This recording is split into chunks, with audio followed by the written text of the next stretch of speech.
हरियाणा के पानीपत में कालीन के गोदाम में आग लगने से अफरा तफरी मच गई। दावा किया गया कि आग रात में करीब 3 बजे भड़की और उसने आसपास के घरों को भी अपनी जद में ले लिया। जिसकी तस्वीरें डराने वाली थीं। वहां अंधेरे में जलती बिल्डिंग को जिसने भी देखा वो खौफ से भर गया। इस पर काबू पाने के लिए दमकल की 12 गाड़ियों को मौके पर तैनात करना पड़ा। गोदाम की आग ने आसपास के घरों को भी निशाना बना लिया। दावा किया गया कि वहां कई घरों में सिलेंडर में धमाके होने की आवाजें भी सुनी गईं। इस आग को बुझाने के लिए दमकल विभाग के लोगों ने अपनी जान झोंक दी। कई मोटे मोटे पाइपों के जरिए वहां पानी की बौछार की गई। इस कोशिश में रात से सुबह हो गई, लेकिन आग बुझने का नाम ही नहीं ले रही थी। कुछ लोगों ने तो बिल्डिंग के ऊपरी हिस्से से भी पानी का छिड़काव किया ताकि जल्द से जल्द आग बुझाई जा सके। इस दौरान आसपास की दुकानों के लोग अपनी दुकानों को खाली करते दिखाई दिए। वो लोग तेजी से अपनी दुकान के सामान को बाहर निकालते नजर आए ताकि उसे बर्बाद होने से बचाया जा सके। इस दौरान वहां लोगों का हुजूम जुट गया, जिसे पुलिस ने सख्ती से खदेड़ा। बताया गया कि कई घंटों की मशक्कत के बाद इस आग पर काबू पाया गया, लेकिन इसके बावजूद इलाके में काला धुआं काफी देर तक छाया रहा।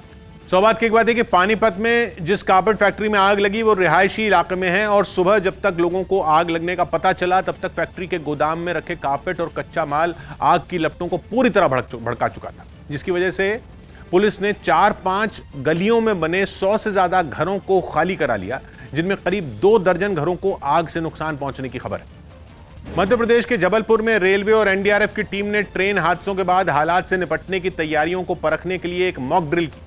इसके पीछे का मकसद यह था कि जब कभी हादसे के बाद यात्री ट्रेन में फंस जाएं तो उन लोगों तक तुरंत राहत कैसे पहुंचाई जाए, जिसके लिए जबलपुर रेलवे स्टेशन से कुछ दूरी पर मॉक ड्रिल के जरिए तैयारियां परखी गईं। सामने आई एक तस्वीर में हादसे के बाद ट्रेन की 3 बोगियां पलटी हुई दिखी। हादसे को इतना जबरदस्त दिखाया गया कि एक कोच दूसरे कोच के ऊपर चढ़ गया। जानकारी मिलते ही राहत और बचाव दल के लोग तुरंत ही घटना वाली जगह पहुंचे और उन बोगियों में फंसे लोगों को बाहर निकालने में जुट गए। हादसे से सभी अलर्ट हो जाएं, इसके लिए वहां सायरन भी बजाया गया। इसके बाद कोच की खिड़कियों और दरवाजों को काटने का काम शुरू हुआ ताकि अंदर फंसे लोगों को निकाला जा सके। बचाव दल के कुछ लोग बोगियों की छतों पर भी चढ़ गए और यात्रियों तक पहुंचने के लिए ऊपर से रास्ता बनाने की कोशिश करने लगे। कुछ देर की मेहनत के बाद रेलवे, पुलिस और एनडीआरएफ के लोग कोच के अंदर जख्मी हालत में पड़े यात्रियों को बाहर निकाल लाए और फिर उन्हें वहां मौजूद मेडिकल कैंप में पहुंचा दिया गया। एनडीआरएफ के साथ एक मॉक ड्रिल होने का प्रोग्राम रहता है। बताया गया कि पश्चिम मध्य रेलवे हर साल एनडीआरएफ के साथ मिलकर इसी तरह की मॉक ड्रिल करता है। सौभाग्य की बात है कि हादसा चाहे कैसा भी हो, उसमें राहत और बचाव के काम के लिए ही एनडीआरएफ का गठन किया गया है, जिसकी 13 बटालियन देश के अलग अलग हिस्सों में तैनात हैं, जो समय समय पर ऐसी ड्रिल करती रहती हैं ताकि जरूरत पड़ने पर तैयारी और तालमेल में कोई कमी न रह जाए। अमेरिकी संसद में पेश की गई एक रिपोर्ट में दावा किया गया कि भारत भी खतरनाक हाइपरसोनिक मिसाइल बना रहा है। News18.com की रिपोर्ट है कि चीन को मुंहतोड़ जवाब देने के लिए भारत की परमाणु बम दागने वाली हाइपरसोनिक मिसाइल बनाने में जुटा है। इससे पहले यह खबर सामने आई थी कि चीन ने अगस्त महीने में चोरी छिपे हाइपरसोनिक मिसाइल का टेस्ट किया था, जिसने अपने लक्ष्य से चूकने से पहले पूरी पृथ्वी का चक्कर लगाया था। इस रिपोर्ट में यह भी दावा किया गया कि अमेरिका, रूस और चीन के अलावा ऑस्ट्रेलिया, भारत, फ्रांस, जर्मनी और जापान समेत कुछ दूसरे देश भी इस मिसाइल पर काम कर रहे हैं। यही नहीं, भारत ने इसके लिए रूस के साथ गठजोड़ भी किया है। मुंबई के लालबाग इलाके में एक 60 मंजिला इमारत भीषण आग की चपेट में आ गई। इस हादसे ने इमारत की देखरेख से जुड़े एक शख्स की जान ले ली। दिल दहला देने वाला वीडियो सामने आया। वीडियो में एक शख्स आग और धुएं से घिरे फ्लोर की बालकनी में जान बचाने के लिए दीवार से लटका दिखा। जिंदगी की इस जंग में कुछ देर तो ये शख्स जैसे तैसे मौत से लड़ता रहा, लेकिन अचानक दम घोंटू धुएं और आग के असर से इसकी पकड़ ढीली पड़ गई। जैसे ही दीवार से हाथ छूटा, जमीन से उसे देख रहे लोगों की चीखें निकल पड़ी। 19वीं मंजिल से नीचे गिरते ही इस शख्स की जान चली गई। उस बच्चे ने खुद ही कांच से बाहर निकलकर दीवारों के सहारे अपने बचाव करने की कोशिश की। अंत में उसका हाथ छूटा और हमारे सामने गिर के एक्सपायर हुआ। बताया गया कि हादसे में जान गंवाने वाला 19वीं मंजिल पर यह देखने गया था कि आग की वजह से वहां कोई फंसा तो नहीं।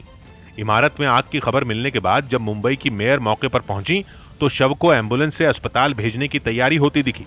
मौके का मुआयना करने के बाद मेयर ने निगम के फैसले की जानकारी दी। खुद आयुक्त ने पूरी इंक्वायरी करने के लिए और उसके ऊपर कार्रवाई करने के लिए आदेश दिया। स्थानीय लोगों ने बताया कि ये पहली बार नहीं जब ये इमारत आग की चपेट में आई हो, लेकिन इस बार की आग पहले 2 बार लगी आग से ज्यादा भयावह दिखी। बताया गया कि सबसे पहले 60 मंजिला इमारत अविग्ना पार्क सोसाइटी के 19वें फ्लोर से धुआं निकलता दिखा और जब तक लोग कुछ समझते, धुएं का गुबार बढ़ता गया और फिर आग की तेज लपटें निकलने लगी। मौके पर मौजूद लोगों ने फौरन दमकल विभाग से मदद मांगी।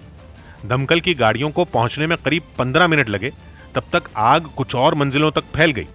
हालांकि दमकल की 20 गाड़ियों के पहुंचने के बाद आग पर काबू पा लिया गया। यहाँ से अब साफ तस्वीरें अगर आपको दिखाऊं, यहाँ से बिल्कुल क्लीन साफ तस्वीरें आपको नजर आएंगी कि यहाँ पर अभी भी धुएं का गुबार है वो निकल रहा है तेजी के साथ, लेकिन हल्का है। इससे पहले आग लगते ही हाई प्रोफाइल सोसाइटी को खाली कराकर वहां रहने वालों को दूसरी तरफ बने अहाते में रखा गया। मुंबई की मेयर ने इन लोगों से मुलाकात के बाद इमारत में गैर कानूनी निर्माण कार्य चलने की वजह से फायर सिस्टम के बंद होने का दावा किया। महाराष्ट्र सरकार में मंत्री आदित्य ठाकरे ने भी मौके का मुआयना किया। Why the fire started is a matter of investigation. I believe that the fire brigade will come out with it. इमारत में आग लगने की वजह का पता जांच के बाद ही चलेगा। ट्रेनों में कंबल, तकिए और खाने पीने की सुविधा फिर शुरू हो सकती है। न्यूज़ 18 की चंदन जजवाड़े की रिपोर्ट है कि आईआरसीटीसी ने रेलवे बोर्ड से इन सेवाओं को जल्द शुरू करने की मांग की है, क्योंकि आईआरसीटीसी ही रेलवे में खान पान और ऑनलाइन टिकट बुकिंग का कामकाज संभालता है। खबर है कि देश में वैक्सीन की 100 करोड़ डोज लगने के बाद आईआरसीटीसी की उम्मीदें बढ़ी हैं और माना जा रहा है कि सर्दियों के शुरू होने से पहले ही इस पर फैसला लिया जा सकता है। बताया गया कि रेल यात्रियों से जुड़ी एक कमेटी ने इसके लिए कई स्टेशनों का दौरा किया और यात्रियों के साथ रेल कर्मचारियों से भी राय मांगी। कोरोना महामारी की वजह से ट्रेनों में ये सेवाएं पिछले साल से ही बंद हैं। वहीं रेलवे बोर्ड को ट्रेनों में डिब्बा बंद खाना बेचने वालों की लगातार शिकायतें मिल रही थीं कि वो न केवल मनमानी कीमत वसूलते हैं, बल्कि उनका खाना भी अच्छा नहीं होता। देश के पूर्वी हिस्से में लगने वाली चीन की सीमा पर भारतीय फौज ने अपनी तैयारियां बढ़ा दी हैं। एलएसी पर चीन की हर चाल का मुंहतोड़ जवाब देने के लिए भारत ने अपने बेहतरीन रॉकेट लॉन्चर तैनात किए हैं, जिनमें एक है पूरी तरह देश में बना पिनाका रॉकेट लॉन्चर सिस्टम और दूसरा है रूस में बना स्मर्च मल्टीपल रॉकेट लॉन्चर। दोनों ही ऐसे रॉकेट लॉन्चर हैं जो एक बार दुश्मन पर निशाना साध लें तो लक्ष्य का नेस्त नाबूद होना तय है। इस वक्त ये बहुत ज्यादा डेडली लीथल वेपन है और एक बार यहाँ से फायरिंग होनी शुरू हुई तो वहाँ जाके दुश्मन के इलाके में वो पूरा सब कुछ तहस नहस कर देते हैं। रॉकेट लॉन्चिंग सिस्टम की ड्रिल भारतीय फौज रोज करती है। ऐसी ही एक ड्रिल के तहत न्यूज़ 18 की टीम के सामने ही सेना की एक गाड़ी तेजी से लक्ष्य की तरफ दौड़ती दिखी। गाड़ी से उतरे कुछ जवानों ने लाल झंडा जमीन पर गाड़ दिया। ये लाल झंडा रॉकेट लॉन्चिंग सिस्टम वाली गाड़ी चला रहे जवान के लिए एक निशानी है। मतलब ये लाल झंडा वो लोकेशन है जहां से दुश्मन पर रॉकेट दागे जाएंगे। फौरन रॉकेट लॉन्चिंग सिस्टम को वहां पहुंचाया गया। पिनाका और स्मर्च की खासियत यह है कि इन्हें एक जगह से दूसरी जगह पहुंचाना बेहद आसान है। रिएक्शन टाइम इनके दोनों के लिए बहुत कम है कि जैसे आपने देख लिया होगा कि 2 या 3 मिनट के अंदर एक लोकेशन के दूसरे लोकेशन ये जा सकता है। रॉकेट लॉन्चिंग सिस्टम के अलावा असम और अरुणाचल से लगने वाली चीन की सीमा पर भारत ने अपने कई आधुनिक हथियार और साजो सामान पहुंचाया है ताकि अगर हालात बिगड़े तो चीन को मुंह तोड़ जवाब दिया जा सके। सौभाग्य की बात यह कि एलएसी के पूर्वी छोर यानी अरुणाचल प्रदेश में भारत ने जिन 2 रॉकेट लॉन्चर की तैनाती की है उनमें Pinaka rocket launcher system Bharat में ही बना है, जो सिर्फ 44 सेकंड में 72 रॉकेट दाग सकता है और इस रॉकेट लॉन्चर को सेना के ट्रक पर लाद कर कहीं भी पहुंचाया जा सकता है, जिसकी मारक क्षमता कारगिल की जंग में दुनिया देख चुकी है और उससे भी यह साबित हो चुका है कि ऊंचे पहाड़ों पर भी पिनाका दुश्मन के ठिकानों पर कहर बरपा सकता है। 2 दिन की खामोशी के बाद जम्मू कश्मीर के पुंछ के जंगलों में आतंकियों और सेना के जवानों की मुठभेड़ फिर से शुरू हो गई। जंगल में छिपे आतंकियों की तलाश में 12वें दिन जबरदस्त फायरिंग हुई और सुबह सुबह गोलियों की तड़तड़ाहट से पुंछ का भिंबर गली इलाका गूंज उठा। वहां से जो तस्वीरें आई उनमें दूर दूर तक घना जंगल दिखा, जहां सेना आतंकियों पर अंतिम प्रहार करने में जुटी रही और गोलियां चलने की आवाज लगातार आती रही। पुंछ में सेना के जवान 12 दिन से आतंकवादियों का नामो निशान मिटाने की कोशिश कर रहे हैं। उन्होंने चप्पे चप्पे की तलाशी ली और जंगल का कोना कोना खंगालने में जुट गए। जंगल के भीतर आतंकियों को घेरा गया है। जी बीजी में हम इस समय हैं और ये आप देख सकते हैं जहां पर सुरक्षा बलों के जवान तैनात हैं। ये मुठभेड़ 11 अक्टूबर को पुंछ के डेरा की गली इलाके से शुरू हुई थी, जिसके बाद आतंकी भिंबर गली इलाके के जंगलों में छिप गए थे। आतंकियों के खात्मे के लिए चलाए गए इस ऑपरेशन में कई जवान शहीद हो चुके हैं। सौभाग्य की बात यह कि पुंछ के जिस हिस्से में 12 दिन से आतंकवादियों के साथ मुठभेड़ चल रही है वो पहाड़ी जंगलों वाला इलाका है, जहां बारिश की वजह से घनी झाड़ियां भी उगाई हैं और जंगल में बड़ी बड़ी चट्टानों और नालों की वजह से आतंकी बार बार ठिकाना बदल रहे हैं, जिन पर सेना ने अंतिम हमले की पूरी तैयारी कर ली है। और चूंकि आतंकवादियों ने 2 दिन शांत रहने के बाद दोबारा फायरिंग शुरू की, जिसे इस बात का संकेत माना जा रहा है कि आतंकी अब चारों तरफ से घिर चुके हैं। लगातार हो रहे आतंकी हमलों के बीच जम्मू कश्मीर के राजौरी में सेना ने सीमा पर बसे कई लोगों को हथियार चलाने की ट्रेनिंग दी। जिस इलाके में ये ट्रेनिंग दी गई, वहां आतंकी हमले का खतरा हमेशा बना रहता है। यही वजह रही कि वहां रहने वाले लोगों को हथियार चलाना सिखाया गया ताकि जरूरत पड़ने पर वो अपनी सुरक्षा कर सकें। सामने आई एक तस्वीर में सेना के कुछ जवान वहां के कुछ पुरुषों और महिलाओं को टारगेट पर कैसे निशाना लगाया जाए, इसकी ट्रेनिंग देते दिखाई दिए। इसके बाद इन लोगों को फायरिंग करने का भी मौका दिया गया, जिसमें वो कामयाब रहे। सेना की इस पहल से सीमा पर बसे लोग काफी खुश नजर आए। उन्होंने जवानों के साथ कंधे से कंधा मिलाने का वादा किया। कोई भी मिली आ ज्यादा गाँव में तो थोड़ी फायदा हो जाना, दिया जा। खबर है कि इस तरह की ट्रेनिंग जल्द ही सीमा पर बसे दूसरे इलाकों में भी दी जाएगी। सौभाग्य की एक बात है कि 3 दशक से आतंकवाद की आग में झुलस रहे जम्मू कश्मीर के लोगों को अपनी सुरक्षा खुद करने के लिए भी सरकार पूरी मदद कर रही है। और यही वजह है कि देश में यूपी के बाद सबसे ज्यादा लाइसेंसी हथियार जम्मू कश्मीर के लोगों के पास ही हैं, जिन्हें सेना के जवान समय समय पर हथियार चलाने की ट्रेनिंग भी देते हैं, ताकि आतंकवादी अगर उनके गांव पर हमला करें या फिर जबरन किसी के घर में छिपना चाहें तो लोग आतंकवादियों से खुद निपट सकें। केंद्रीय गृह मंत्री अमित शाह के एक दिन बाद शुरू हो रहे कश्मीर दौरे से पहले श्रीनगर की सुरक्षा चाक चौबंद कर दी गई। बीते कुछ दिनों में कश्मीर में अल्पसंख्यक समुदाय को निशाना बनाए जाने के बाद सुरक्षा एजेंसियां बेहद सतर्क नजर आईं। और जम्मू कश्मीर पुलिस के साथ सीआरपीएफ के जवान ड्रोन की मदद से उन इलाकों की हवाई निगरानी करते दिखे जहां अल्पसंख्यक समुदाय के लोगों की तादाद ज्यादा है। बताया गया कि अमित शाह के दौरे के साथ ही अल्पसंख्यकों पर बढ़ते हमलों को देखते हुए श्रीनगर के आसमान में बड़ी संख्या में ड्रोन तैनात करने का फैसला किया गया। इससे पहले श्रीनगर के प्रताप पार्क इलाके में ड्रोन का परीक्षण भी किया गया।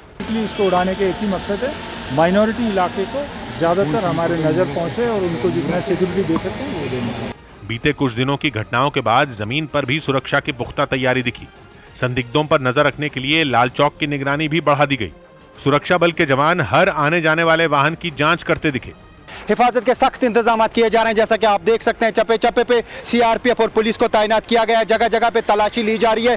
यही नहीं, लाल चौक इलाके में संदिग्ध महिलाओं की जांच के लिए महिला जवान भी मुस्तैद दिखी।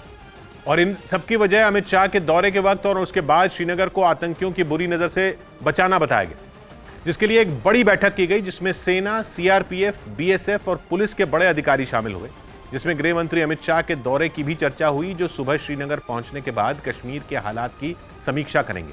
इसके अलावा वो पंचायत प्रतिनिधियों और केंद्रीय योजनाओं से फायदा उठाने वालों से भी बात करेंगे और राज्य में चल रहे विकास कार्यों की और पर्यटन पर लोगों के सुझाव लेंगे।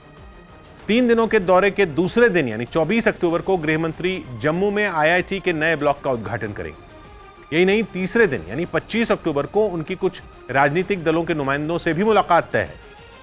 सौभाग्य की एक बात यह कि आर्टिकल 370 खत्म होने के बाद गृह मंत्री अमित शाह पहली बार जम्मू कश्मीर के दौरे पर जा रहे हैं, जिसकी शुरुआत श्रीनगर से होगी, जहां इस महीने आतंकवादियों ने कश्मीरी पंडितों और प्रवासियों की जान लेकर दहशत फैलाने की कोशिश की और उन्हीं को सीधा संदेश देने के लिए गृह मंत्री 3 दिन की यात्रा में ज्यादा वक्त श्रीनगर में ही बिताने वाले। दिल्ली में डेंगू और मलेरिया से निपटने के लिए नगर निगम के फॉगिंग का काम तेज कर दिया गया। राजधानी में डेंगू और मलेरिया के मरीज तेजी से बढ़ रहे हैं, जिसने लोगों की चिंता बढ़ा दी है।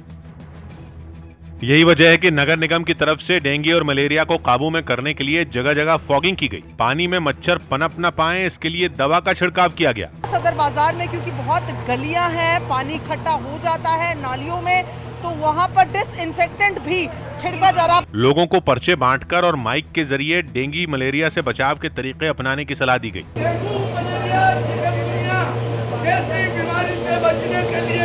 दिल्ली नगर निगम की चिंता इसलिए भी ज्यादा है क्योंकि बीते एक हफ्ते में डेंगू मलेरिया के मरीज काफी तेजी से बढ़े हैं। हमने हॉस्पिटल को, प्रशासन को ये बोला कि एक पूरा वार्ड अलग से मलेरिया डेंगू के लिए कर दिया जाए। उधर दिल्ली सरकार भी डेंगू मलेरिया के मरीजों के लिए अस्पतालों में पूरे इंतजाम होने का दावा कर रही है। सौभाग्य की बात है कि दिल्ली में इस साल मानसून की बारिश ने 46 साल का रिकॉर्ड तोड़ा है और ज्यादा बारिश हुई तो गली मोहल्लों में पानी भी भरा, जिसमें मलेरिया, डेंगू और चिकनगुनिया फैलाने वाले मच्छर भी जमकर पनपे, जो अब कहर ढाते दिखे। क्योंकि जब तक कड़ाके की सर्दी नहीं आएगी तब तक डेंगू और मलेरिया का संकट बना रहेगा, जबकि दिल्ली में डेंगू और मलेरिया के मरीजों की संख्या अभी से 2 साल पहले का रिकॉर्ड तोड़ चुकी है।